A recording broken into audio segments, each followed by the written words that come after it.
Should you travel while you are young? The answer is yes, obviously. I'm 41 as I'm recording this, and I went traveling for the first time overseas when I was 19, I think 19. I went to Europe on a 6-week trip, which was pretty awesome. And it completely and utterly shaped my entire personality. So the thing is, when you get into a new environment and you get into new culture and you get out of that comfort that you have, your parents' nest, the safety of the norm in your life, it forces you to do other things and to think different ways, and it changes the wiring in your brain, and it starts to influence you, and you start to see your own life differently, and you start to see possibility, and you start to come up with business ideas or relationship ideas or different ways of living your life.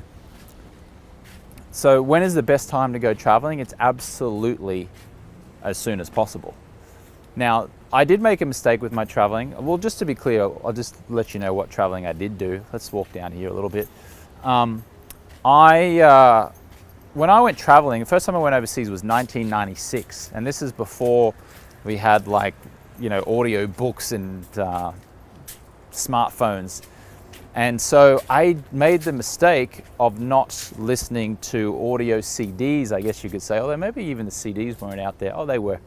But while I was traveling, I was having a great time. I was exposing myself to all this new stuff, which was amazing. But what I didn't do is educate myself while I was traveling, okay? Now, by that I mean I didn't educate myself on how to save. I didn't educate myself on how to invest. I didn't educate myself on how to buy property, for example. And so while I traveled extensively throughout my 20s and my 30s, I went through Europe, I went to Italy, France, Spain, Greece, Portugal. In 1997, I went right through up the Middle East. I flew into Cairo and I backpacked through Egypt, Jordan, Syria, Israel, Lebanon, up to Turkey. Later on, I went down to South America, to Brazil and Argentina, and learned some Spanish, Puedo hablar español, and I did all these kind of things. But what I didn't do while I was doing this and having fun was educate myself along the way, because there are long periods of time when you're on a long flight. There's a long period of time when you're on an overnight bus. There's long periods of time where you're just sitting on a beach. And I was just sitting there going, oh yeah, this is great, this is amazing, which it was. I had an amazing time, but what I could have been doing is having an amazing time, and at those downtimes, I could have just stuck in my earbuds and listened to Tony Robbins, for example, talk about motivation, or to listen to Tai Lopez on the 67 steps. You can go to jamesswanwick.com/67 steps. There'll be an annotation here where you can see his rules for life.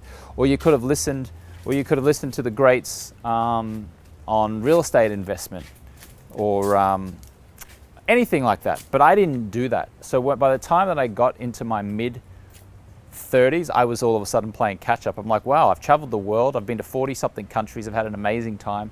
But you know what? Now I've got to get my financial house in order, which I did very quickly, and which I have. But let me tell you something.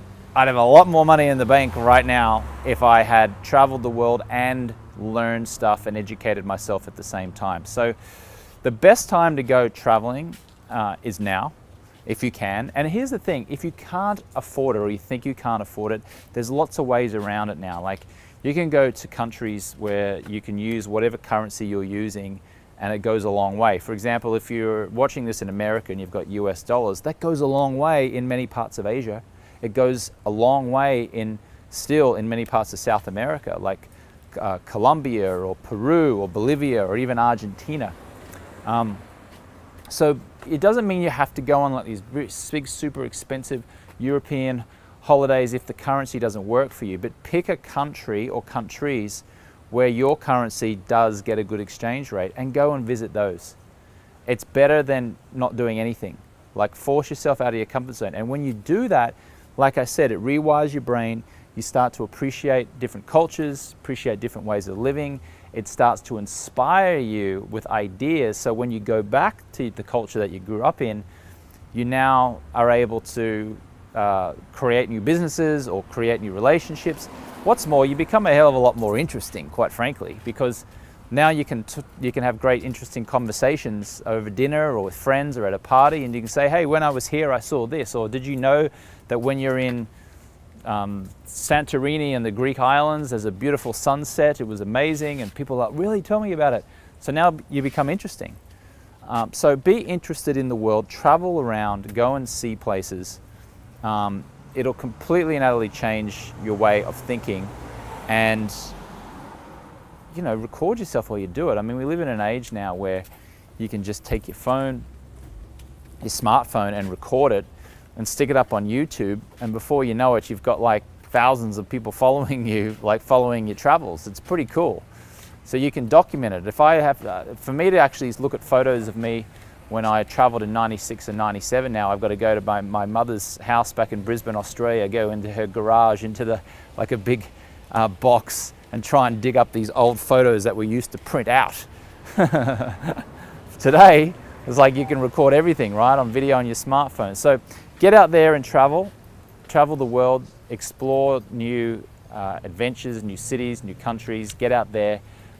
It will shape your personality, it'll inspire you, and traveling, has made me the man that I am today. Get out there and do it too. I'm walking on a treadmill desk. This is where I run my empire, so to speak. And did you know that if you walk for 15 minutes after you've eaten a meal,